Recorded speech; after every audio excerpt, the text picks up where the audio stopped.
Hola, buenos días a todos, bienvenidos al curso de agujeros negros y estrellas de Planck. Estamos en la lección donde vamos a hablar sobre la radiación de ondas gravitatorias. Y lo tratamos en el curso de agujeros negros y estrellas de Planck debido a que la existencia de las ondas gravitatorias, como ya hemos visto en las lecciones anteriores, que os recomiendo muy fuertemente visualizar antes de esta, pues se demostró por primera vez en colisiones de agujeros negros. Y como ya mencionamos en las lecciones anteriores, tras la primera detección de las ondas gravitatorias, hace unos pocos años, pues ya hemos detectado una grandísima cantidad de ondas gravitatorias procedentes de sistemas binarios, de agujeros negros, de estrellas de neutrones, de colisiones de agujeros negros, pero también un fondo estocástico de ondas gravitacionales procedentes de eventos tan importantes como el Big Bang. Es decir, ya hoy en día podemos detectar una gran cantidad de ondas gravitacionales que nos da muchísima información sobre sobre estos eventos de fusiones de agujeros negros de grandísima energía. Y ya vimos también en las lecciones anteriores que realmente lo que se transmite como una onda son las perturbaciones gravitatorias. Por ejemplo, si tenemos aquí un Sol que por alguna razón hacemos que vaya cambiando de masa, esto implica que haya unos cambios en energía potencial que se van transmitiendo como una onda. Todo esto ya lo vimos hace un par de lecciones. Y también demostramos que la propagación de estas perturbaciones gravitatorias se realiza en forma de ecuación de ondas, donde tenemos aquí el tensor de polarización de las ondas gravitatorias. Esto es la perturbación del espacio-tiempo en las ecuaciones de campo de Einstein, transmitida a lo largo del tiempo con una frecuencia y una cierta velocidad. Bueno, la velocidad de la luz, básicamente. Y corresponde a una ecuación de ondas bastante típica. Esto ya lo vimos en las lecciones anteriores. Pero la idea es, ¿cómo se generan estas ondas gravitacionales? ¿De dónde sacan esa energía? Aparte ya lo vimos en las lecciones anteriores. Y podíamos pensar, pues de cambios en masa, poco probable, ya que vamos a considerar en todos estos casos que la masa permanece constante. Entonces lo que necesitamos averiguar es cómo cambia la energía potencial en un punto generado por algún objeto que está sufriendo algún tipo de proceso. Y lo primero que tenemos que tener en cuenta es que si tenemos un astro con simetría esférica absoluta y queremos averiguar la energía potencial en este punto de aquí, en un astronauta, tenemos aquí el vector posición desde el centro de masas hasta este punto y podemos calcular la energía potencial de esta manera. Y podríamos preguntarnos, ¿cambia la energía potencial con el tiempo? Porque si tenemos un cambio de energía potencial con el tiempo, entonces podemos estudiar cómo se transmitiría este cambio en forma de onda. Entonces esta es la primera pregunta que nos hacemos. ¿Cambia la energía potencial con el tiempo si atendemos a esta fórmula, la fórmula newtoniana que corresponde a un objeto esférico con simetría esférica absoluta, tal y como vimos en la lección anterior? Pues lo que hacemos es derivar esta ecuación con respecto al tiempo para calcular el cambio de energía potencial con el cambio del tiempo y es hacer la derivada con respecto al tiempo de esta expresión. R no cambia con el tiempo, estamos en este punto, G tampoco, y la masa del objeto tampoco cambia con el tiempo, entonces el resultado es claro. En estas condiciones no hay un cambio de energía potencial con el tiempo. Entonces un objeto con una simetría esférica absoluta no radia en ondas gravitacionales, no tiene una pérdida de energía que nos genere ondas gravitacionales. Entonces tenemos que introducir algún otro factor. Pues bien, si nos encontramos con la situación anterior, donde un objeto con simetría absolutamente esférica genera un campo gravitatorio en el cual no va a haber perturbaciones, cambios en energía potencial, Entonces nos podemos plantear que si rompemos esta simetría esférica, pues seguro que podría cambiar la energía potencial gravitatoria en un punto dado, ¿no? Y podemos plantearnos pues una especie de asteroide así, donde puede tener, pues yo que sé, diferencias en densidad, que sea más denso aquí que aquí, pero evidentemente pues con una forma no esférica, que rompa esa simetría esférica. Y volvemos a hacer lo mismo si suponemos que el centro de masas está aquí, ya que consideramos que la densidad del asteroide puede que no sea homogénea, y queremos calcular si la energía potencial en este punto cambia o no con el tiempo. Pues lo que vamos a hacer es aplicar lo que aprendimos en la lección anterior, donde calculamos la energía potencial gravitatoria. Aquí no estoy poniendo los signos, esto debería ser un menos, esto un más, esto un menos. Es una manera sencilla de operar. Vamos a ignorar los signos, que va a ser mucho más sencillo. Pero ya vimos que la energía potencial gravitatoria en un punto generada por un objeto que no tiene simetría esférica es igual a lo que es la contribución newtoniana de toda la vida, considerando que la masa está concentrada en el centro de masas, gm dividido r, siendo r la distancia entre el centro de masas y el punto donde queremos calcular la energía gravitatoria, esto sería la r. Y a esto pues hay que añadir unas correcciones que en algunos casos serán positivas, en otras negativas. En este caso una corrección que es inversamente proporcional al cuadrado de la distancia r y que surge porque un objeto que no tiene simetría esférica pues puede tener un momento dipolo. De esto ya hablamos en la lección anterior. Tampoco es necesario que estudiéis con detalle esta expresión o qué significa esta expresión, ya que lo definimos con mucho detalle en el curso de pozos y asimetrías gravitatorias que tenéis disponible en mi canal y os aconsejo visualizarlo. Os voy a dejar un enlace a la descripción a este vídeo. Pero bien, tenemos aquí otra corrección que se llama la corrección cuadrupolo, que también pues bueno, depende de una cosa que hemos llamado el tensor de momento cuadrupolo. Este sería el momento cuadrupolo y que es inversamente proporcional al cubo del radio, es más o menos al cubo, debido a que tenemos aquí varias proyecciones de la distancia r en cada una de las coordenadas. Estoy utilizando notación tensorial y si no sabéis qué es un tensor o la notación tensorial, pues os emplazo a seguir el curso de cálculo tensorial que estoy generando en mi canal. Pero bueno, básicamente consideramos tres correcciones, cada corrección más pequeña que la anterior, una corrección al potencial newtoniano. Pues vale, vamos a comprobar si cambia esta energía potencial con el tiempo. Consideramos, por ejemplo, que este objeto pues, pueda tener un momento dipolo, que al final es un vector, que lo señalizamos aquí con una i, que va en esta dirección, que es más o menos un vector que nos indica que la distribución de masa, debido a diferencias de densidad y forma de este objeto, pues está desplazada en esta dirección. Pesa más por aquí que por aquí. Este sería el momento dipolo. El cuadrupolo se refiere a una simetría un poquito más global del grado de apepinamiento que tenga el objeto y no se representa como un vector porque no lo es. Es un tensor con dos índices covariantes. Pues bien, nos preguntamos si cambia la energía con el tiempo y para ello pues hacemos lo de siempre. Calculamos la derivada de la energía potencial con respecto al tiempo, el cambio en energía con los cambios en el tiempo. Y tenemos que derivar en el tiempo todo esto.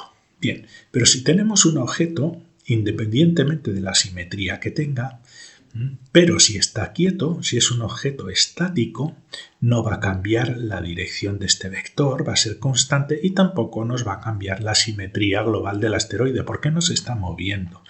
Por lo tanto, esto no va a cambiar con el tiempo y esto tampoco va a cambiar con el tiempo y el resultado va a ser que tampoco cambia la energía potencial en este punto con el tiempo. No hay perturbaciones de energía potencial gravitatoria que pueden generar ondas gravitatorias en este punto. Pues bueno, vamos a considerar ahora la situación de si el asteroide rota.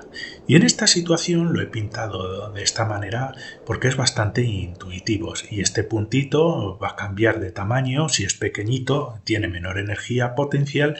Si es más grande, tiene una energía potencial más grande. Y si este asteroide va rotando, también como no tiene simetría esférica, eso hace que la energía potencial gravitatoria que tenemos en este punto también vaya a cambiar con el tiempo. Por ejemplo, si tiene una densidad más fuerte en este bollo que hay aquí, si este bollo está más cerca va a generar una energía potencial más pequeñita en este punto. Tenéis que tener en cuenta que la energía potencial tiene signo negativo, a que si este bollo está en el otro lado. Entonces, si giramos, si rotamos este asteroide, el hecho de simplemente rotarlo hace que vaya cambiando la orientación de la simetría y la distribución de masa de este asteroide, y eso va a hacer que cambie la energía potencial en ese punto, y por eso lo reflejamos de esta manera. Hay unos cambios dinámicos.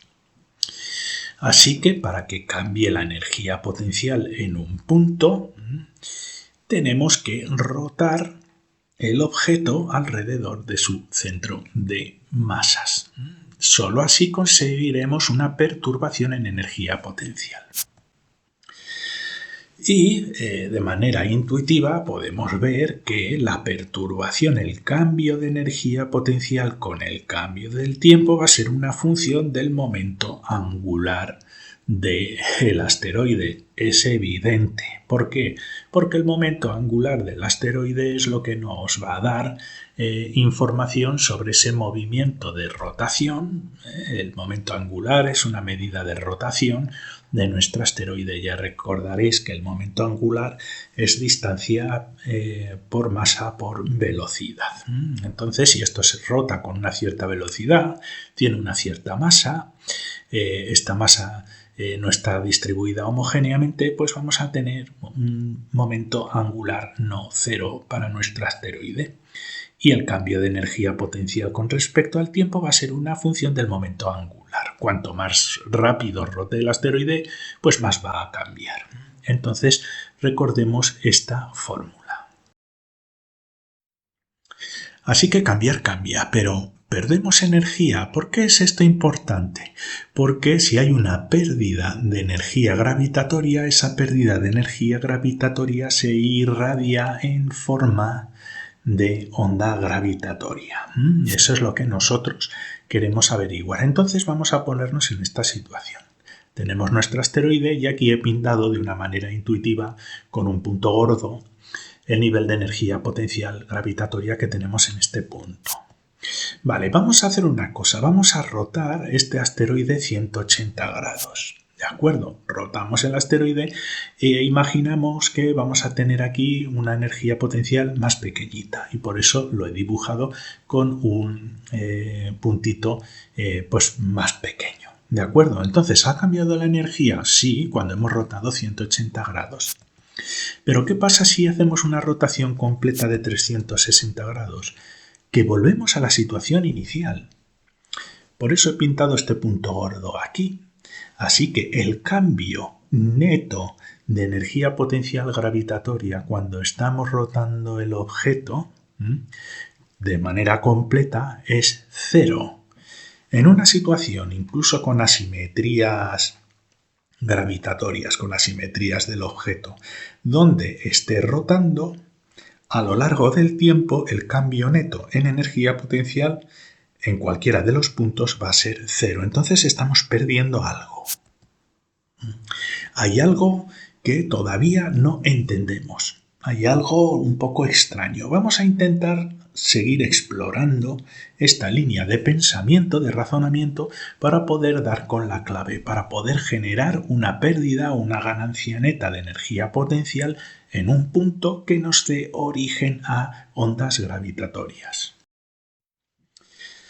Y lo que vamos a hacer es calcular la posible ganancia o pérdida de energía con el tiempo, y lo vamos a hacer desde un punto de vista matemático. Y como veis, si hemos postulado que el cambio en energía potencial con respecto al tiempo es una función del momento angular, vamos a ver si podemos estudiar el cambio del momento angular con el tiempo, y para ello derivamos la parte de la izquierda y la parte de la derecha de nuevo por el tiempo. Y vamos a desarrollar ahora esta derivada.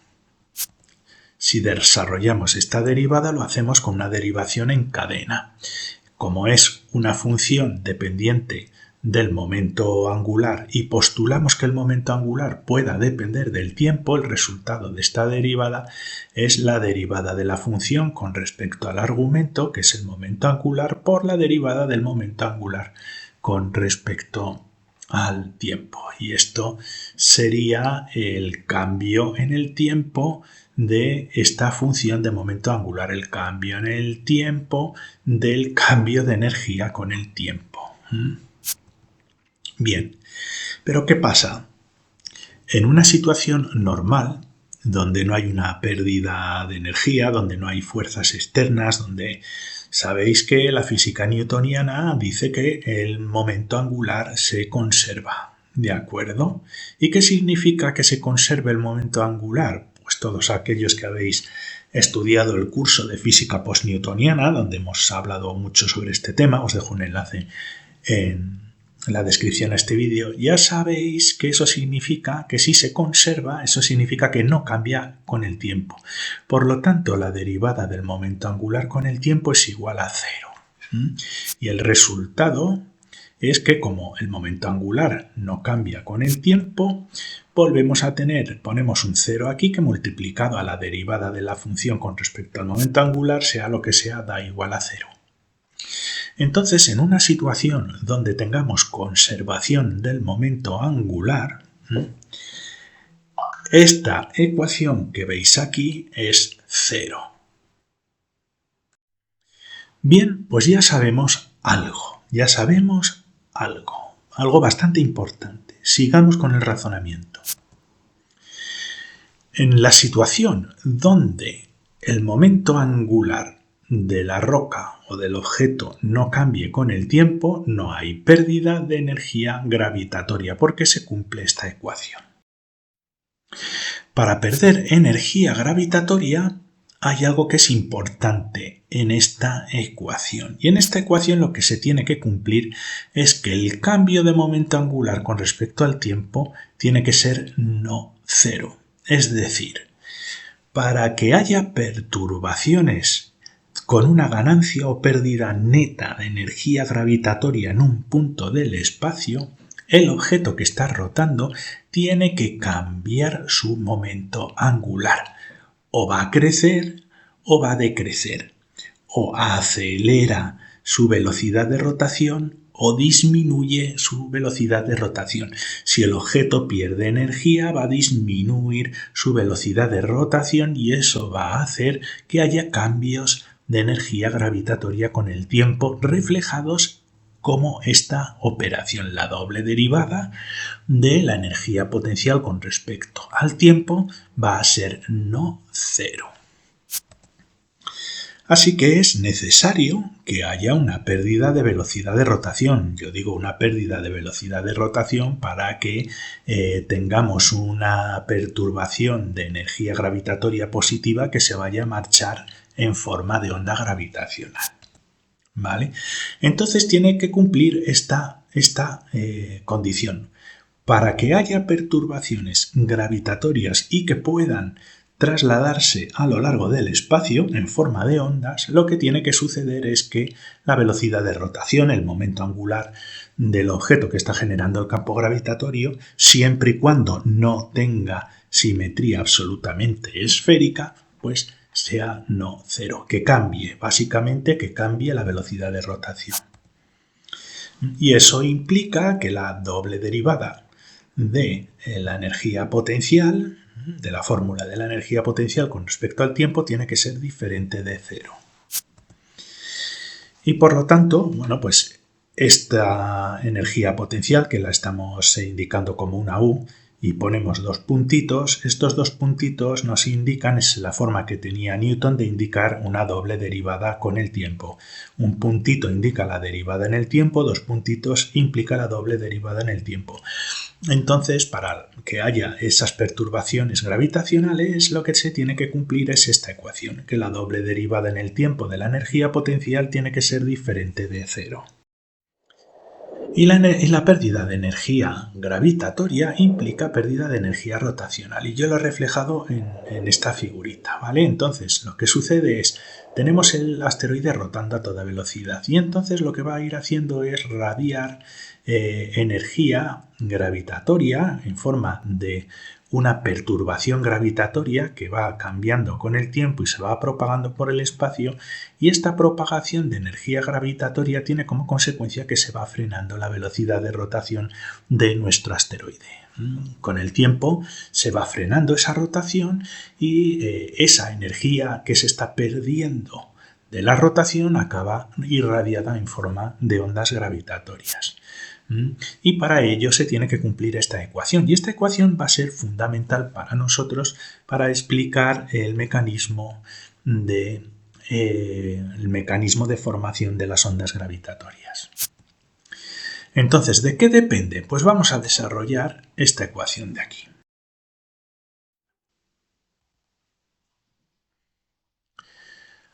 Bueno, pues para averiguar las condiciones y obtener una fórmula que nos dé esos cambios de energía potencial con respecto al tiempo que nos generen las ondas gravitatorias, pues lo que vamos a hacer es derivar la energía potencial dos veces con respecto al tiempo.